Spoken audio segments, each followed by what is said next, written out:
نشوف السؤال ده مع بعضينا. طفل عنده 5 سنين جاي للإمرجنسي ديبارتمنت بفيفر عالية 39 وريد ايز وستروبري تانج كراكد ليبس.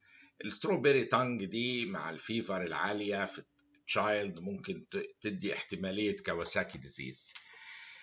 لقوا برضو بيري انجوال ديسكواميشن اوف هيز فينجرز والتوز، دي تكمل التشخيص بتاع كawasaki ديزيز. الديسكواميشن بتاع في السكين بتاع الفينجرز والتوز هوريكم شكله دلوقتي، وبوليمورفاس راش كان موجود، سيرفايكال ليمفادينوباثي، كل دي اعراض كawasaki ديزيز. والحاجتين اللي هي على طول تخلينا افكر الهاي فيفر في التشايلد والديسكواميشن في السكين بتاع الفينجرز والتوز والستروبري تانج، دول كومباينيشن دايما يخلونا نفكر في الكawasaki ديزيز. He has been too unwell to attend school for a week due to these symptoms. Which of the following treatments will afford him the best long-term prognosis؟ الحقيقة في وسط كل دول الحاجة اللي هي تعتبر سبيسيفيك للكawasaki اللي هو الانترافينوس immunoglobulin مع الاسبرين، الاثنين مع بعض لقوهم كومباينيشن رائع. الحاجات التانية البنسلين، سايكلوفوسفاميد، كورتيكوستيرويدز are not that specific at all للكawasaki. ده السبيسيفيك انترافينوس immunoglobulin ومعاه الاسبرين. فهنا ده شكل الستروبري تانج، شايفين زي سطح الفراولايه كده، وده ديسكواميشن في السكين بتاع الفينجرز الهاندز والتوز. فده الكومباينيشن ده على طول مع الهاي فيفر، دي كawasaki ديزيز. The most common cause of acquired heart disease في الأطفال هو الكawasaki ديزيز. يعني يمكن الواحد يستغرب يفتكرها، لكن ده الموست common cause في الديفلوبد كانتريز للاكوايرد هارت ديزيز في الاطفال هو الكawasaki. العلاج بتاعه زي ما قلنا انترافينوس اميونوجلوبولينز ما يتنساش، ومعاه اسبرين، عشان الانفلاماتري كونديشن اللي حاصله.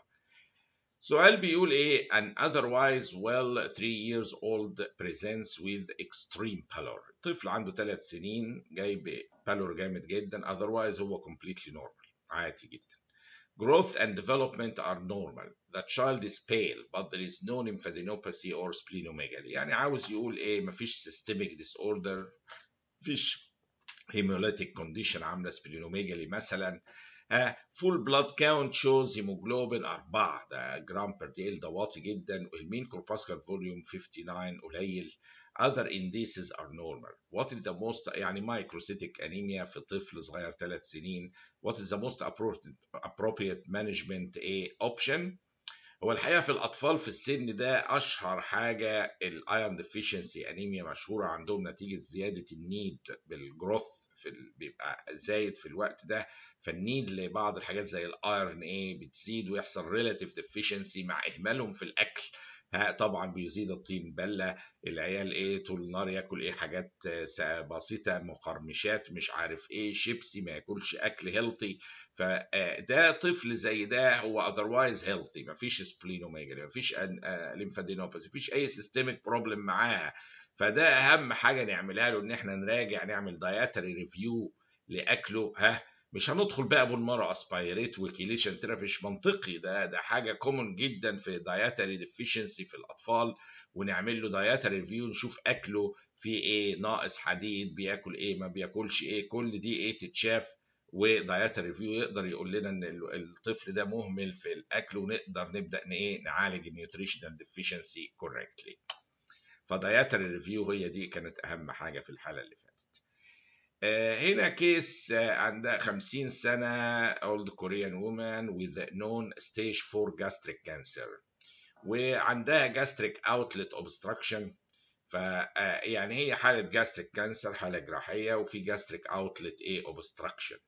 Which of the following statements about management of malignant gastric outlet obstruction is true؟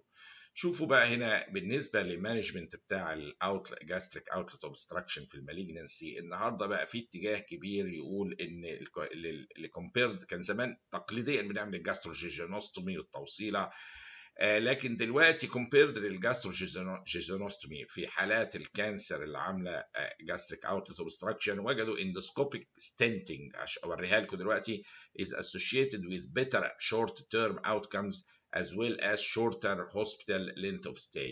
فكره الستنتنج ايه؟ فكرته جميله جدا، ان هم ندخل بالاندوسكوب ويزرعوا هنا اهوت، يحطوا هنا ايه ستنت، بتبقى زي شبكه، لما هي نشوف صورتها ايه مكبره بتبقى زي ايه شبكه، شايفين بتكبر كده وتبقى بهيئه الشبكه. فالشبكه دي تسمح بمرور بعض الاكل لو مهروس او فلويد ممكن يعدي، نفس الوقت باي باسنج الاوبستراكشن من غير دخول في قصه الجاستروجيجينوستومي، خاصه انها حاله ايه كانسر، يعني الى حد ما احنا بنبقى محتاجين بالياتيف تريتمنت في كثير من الحالات، فبدل ما نعرضهم لاوبريشن تانية، عمليه الستنتنج دي كان من اجمل اختراع رائع الحقيقه، فكرته ان تتحط دي هنا وبعدين بتكبر ويبقى في شبكه تقدر تسمح ببعض انواع الاكل ان هو يعدي من غير ما نحتاج للجاستروجيجينوستومي. Compared to gastrojejunostomy, endoscopic stenting is associated with better short-term outcomes as well as shorter hospital length of stay. هنا برضو بقول كلمتين في الاندوسكوبيك ستنتنج، دي عبارة عن medical procedure by which stent زي ما احنا شايفين كده is or a hollow device designed to prevent constriction or narrowing of tubular organ is inserted by endoscopy. فبيمنع further narrowing وبيallow some forms of foods ممكن ايه بتتظبط للعيان تقدر ايه تعدي، ويمنع الايه narrowing. Endoscopic stents are sometimes called self-expandile metallic stents. They play an important role in the management of malignant obstructing lesions in the gastrointestinal tract. فهي اختراع رائع وفكرته جميلة جدا جدا، ايه الستنتنج دي بدل ما نعمل باي باس وكده حاجة تكبر وبتبقى عاملة زي شبكة بتعدي الفلويد والسيمي فلويد فودز من غير وتمنع الفيرذر ايه ناروينج ايه في المنطقة. فمن الحاجات الحقيقه اللي هي الاختراعات الرائعه اللي هي الاندوسكوبيك ايه ستنتنج ده اللي لقوه، يعني الى حد ما جايب نتائج تعتبر جنرال سبيكينج افضل من عمليات الجاستروجيجينوستومي والتعقيدات بتاعتها. هنا حالة 33-year-old female diagnosed with a personality disorder by her community psychiatrist. الطبيب السايكاتري قال عندها سايكاتري personality disorder. واحب انوه هنا ان في كتير من الناس عندهم personality trait، دي حاجه غير personality disorder. التريت ان انا يبقى عندي مشاكل كده معينه في طريقه تفكيري في التعاملات، ولكن لا تؤثر على ادائي الوظيفي فقادر اعمل حاجتي. لكن اذا اثرت على الاداء ولدرجه الشخص ما بقاش قادر يعمل شغله ولا بقاش يشتغل ولا بدا يترفد من شغله وتؤثر، هنا يقال انها personality disorder. فكلمه disorder دي تساوي ان هو بتأفكت الفانكشناليتي بتاع العيان، مش مجرد في شغله ووظيفته وكده، مش مجرد ايه حاجه ده عصبي حبتين يبقى عنده personality disorder، لا ما بتجيش كده. عصبي للدرجه جدلا يعني انه هو بيجنن كل اللي حواليه ومش عارف يشتغل وبيترفد من اي شغل، ده يبقى في حاجه wrong هنا. She has struggled to hold down a job. لسه بقول لكم بدأت يبقى دي disorder بقى as an assistant store manager, as she often finds her colleagues to be lacking in morals or values and يعني عمالة تكريتيسايز them طول النهار. ده فلان كذا، شغلة نفسها بغيرها بدل ما تنشغل بنفسها. فلان ليزي، فلان كذا and do not perform their duties to a sufficiently high standard. شايفه هي نفسها الستاندرد الاعظم perfectionist، وان هم دول ايه اي كلام وما بيعملوش الشغل بدقه.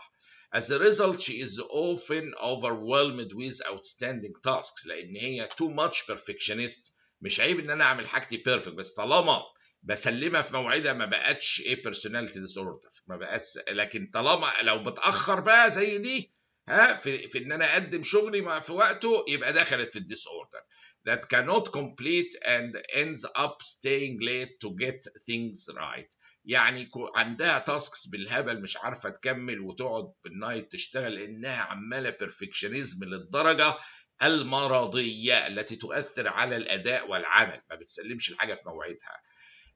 What personality disorder is she most likely have been diagnosed with؟ هو يعني الحقيقة أنا مش شايفها debatable، هي obsessive compulsive personality disorder. اللي هي دي تيبيكالي بتبقى قاعده تكريتيسايز الاخرين، مخها في نقد غيرها، شايفه ان هي البيرفكت موديل، ومضيعه وقتها في نقد الاخرين بدل ما تركز في شغلها، وشغلها بتضيع وقت لا نهائي فيه بسبب البرفكشنزم، فاسمها obsessive compulsive personality disorder. This is completely different من ال obsessive compulsive disorder. obsessive compulsive disorder ان انا كل ما اسلم على اقعد اغسل ايديا زي المجنون، كل 30 40 50 مره في اليوم، دي اسمها obsessive compulsive disorder. دي ملهاش علاقه، يعني عشان بس نبقى واضحين، بالاوبسيسيف كومبالسيف بيرسوناليتي ديسوردر اللي بتكريتيسايز الاخرين، بيرفكشنست لدرجه انها ممكن تؤذيها ايه في العمل، ومش عارفه ايه تقدم شغلها في موعده.